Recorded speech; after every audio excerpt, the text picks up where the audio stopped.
अंतर्राष्ट्रीय बाजार में डीजल की कीमतों में कमी और पेट्रोल के दामों में इजाफे के मद्देनजर तेल कंपनियों ने डीजल के दामों में ₹1.35 की कटौती की है, जबकि पेट्रोल 64 पैसे महंगा हुआ है। नई दरें आज से लागू हो गयी। बढ़ोतरी के बाद दिल्ली में डीजल की कीमत ₹50.93 प्रति लीटर हो गई है, जबकि पेट्रोल के दाम सभी करों समेत ₹66.93 प्रति लीटर हो गया है। प्रधानमंत्री नरेंद्र मोदी ने जनजातीय समुदाय के कल्याण के उद्देश्य से बनाई गई विभिन्न योजनाओं के बीच तालमेल बढ़ाने का किया आह्वान। प्रधानमंत्री ने जनजातीय लोगों के कल्याण से संबद्ध विभिन्न कार्यक्रमों में उत्पन्न व्यवधान को दूर करने और स्थिति को बेहतर बनाने पर दिया जोर। प्रधानमंत्री नरेंद्र मोदी ने समाज में शिक्षा के प्रचार प्रसार और तकनीक को अपनाने पर दिया जोर। नई दिल्ली में मुस्लिम शिक्षा पर आधारित एक पुस्तक education of Muslims in Islamic perspective of knowledge and education Indian context के विमोचन के मौके पर प्रधानमंत्री ने ज्ञान को सभी धर्मों का केंद्र बिंदु बताया। प्रधानमंत्री ने कहा, शिक्षा पूरे सार्क क्षेत्र की बन सकती है मजबूती। पड़ोसी देशों के साथ सहयोग और संपर्क को बढ़ावा देने की भारत की कोशिशों को मिली एक बड़ी कामयाबी। भूटान में भारत और 3 पड़ोसी देशों बांग्लादेश, भूटान व नेपाल ने मोटर वाहन समझौते पर हस्ताक्षर किए। इस समझौते को बांग्लादेश, भूटान, नेपाल, भारत यानी BBIN नाम दिया गया है। इससे सदस्य देशों के बीच मोटर वाहनों की आवाजाही बेरोक टोक हो सकेगी। उच्चतम न्यायालय ने अखिल भारतीय प्री मेडिकल परीक्षा 2015 रद्द कर दी है। न्यायालय ने 4 सप्ताह के अंदर फिर से परीक्षा कराने का CBSE को निर्देश दिया है। अदालत ने बड़े पैमाने पर धांधली के मद्देनजर फिर से परीक्षा आयोजित करने का निर्देश दिया है। कई परीक्षा केंद्रों पर परीक्षार्थियों को प्रश्नों के उत्तर उपलब्ध कराए जाने के कारण ऐसा किया गया है। उत्तर प्रदेश में शाहजहांपुर जिले के मृतक पत्रकार जगेंद्र सिंह के परिवार के लोगों द्वारा मामले की जांच CBI से कराने की मांग लगातार जारी है। इस बीच राज्य के वरिष्ठ मंत्री शिवपाल सिंह यादव ने कहा है कि जांच चल रही है और मामले में शामिल मंत्री राममूर्ति वर्मा के खिलाफ कोई कार्रवाई नहीं की जाएगी। दिल्ली के पूर्व कानून मंत्री जितेंद्र सिंह तोमर की पुलिस हिरासत 4 दिन और बढ़ा दी गई है। दिल्ली की एक अदालत ने सोमवार को उनकी हिरासत की अवधि बढ़ा दी। कथित फर्जी डिग्री मामले में इस महीने की 9 तारीख को तोमर को गिरफ्तार किया गया था। 1 रैंक 1 पेंशन पर पूर्व सैनिकों का प्रदर्शन अब क्रमिक हड़ताल में तब्दील हो गया है।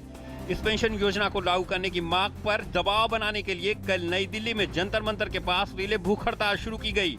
हालांकि सरकार कई बार कह चुकी है कि पूर्व सैनिकों की इस मांग को लेकर वो गंभीर है और इसे जल्द पूरा कर लिया जाएगा।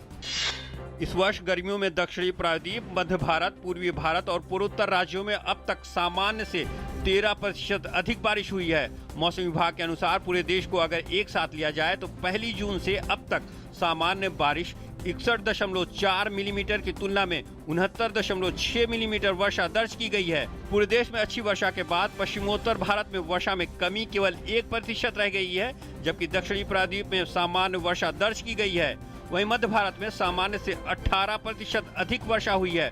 पूर्व और पूर्वोत्तर भारत में 22% अधिक वर्षा दर्ज की गई है। किसानों को जागरूक और आधुनिक खेती के तरीकों की जानकारी देने के लिए देश के गांव-गांव पहुंच रहा है किसान रथ। गुजरात की राजधानी अहमदाबाद से किसान रथ प्रदेश के कोने-कोने पहुंचेगा। किसान रथ से प्रदेश भर के ग्रामीण अंचलों में जाकर किसानों को खेती से जुड़ी जानकारी दी जाएगी। देश को नशा मुक्त बनाने और नशीले पदार्थों के दुरुपयोग की रोकथाम के लिए मेघालय की राजधानी शिलांग में एक कार्यशाला का आयोजन किया गया। इस मौके पर सामाजिक न्याय और अधिकारिता मंत्री थावरचंद गहलोत ने कहा कि केंद्र सरकार देश को नशा मुक्त बनाने के लिए जल्द ही एक राष्ट्रीय नीति बनाएगी। उड़ीसा के पुरी स्थित भगवान जगन्नाथ के मंदिर में कल रात भगवान जगन्नाथ, बालभद्र, देवी सुभद्रा और श्री सुदर्शन का ब्रह्म परिवर्तन अनुष्ठान संपन्न हुआ। अर्धरात्रि में बंद आंखों और हाथों पर दस्तानों को धारण कर मंदिर के पुजारी पुरानी मूर्तियों से नई मूर्तियों में ब्रह्म परिवर्तन करते हैं। ये एक बहुत ही गोपनीय अनुष्ठान है। यह अनुष्ठान प्रत्येक 12 से लेकर 19 वर्ष के बीच होता है। इस बार यह अनुष्ठान 19 साल बाद हुआ।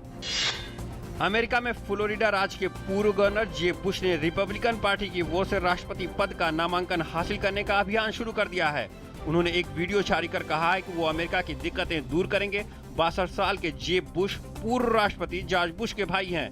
जेब बुश 1999 से लेकर 2007 तक फ्लोरिडा के गवर्नर रहे। सीरियाई कुर्द लड़ाकों ने तुर्की की सीमा से सटे तल अबियाद कस्बे पर कब्जा करने का दावा किया है। कुर्दों के कब्जे में आने के बाद अब इस्लामिक स्टेट अहम आपूर्ति रोड से कट गया है। तल अबियाद इस्लामिक स्टेट के लिए बेहद अहम था।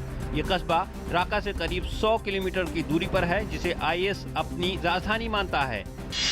भारतीय टेनिस स्टार सानिया मिर्जा ताजा WTA शुगर रैंकिंग में शीर्ष स्थान पर बनी हुई हैं। इस महीने की शुरुआत में फ्रेंच ओपन क्वार्टर फाइनल से बाहर हुई सानिया युगल रैंकिंग में शीर्ष पर हैं, जबकि उनकी जोड़ीदार स्विट्जरलैंड की मार्टिना हिंगिस दूसरे स्थान पर हैं। सानिया और हिंगिस की जोड़ी रोड टू सिंगापुर रेस में दूसरे स्थान पर है।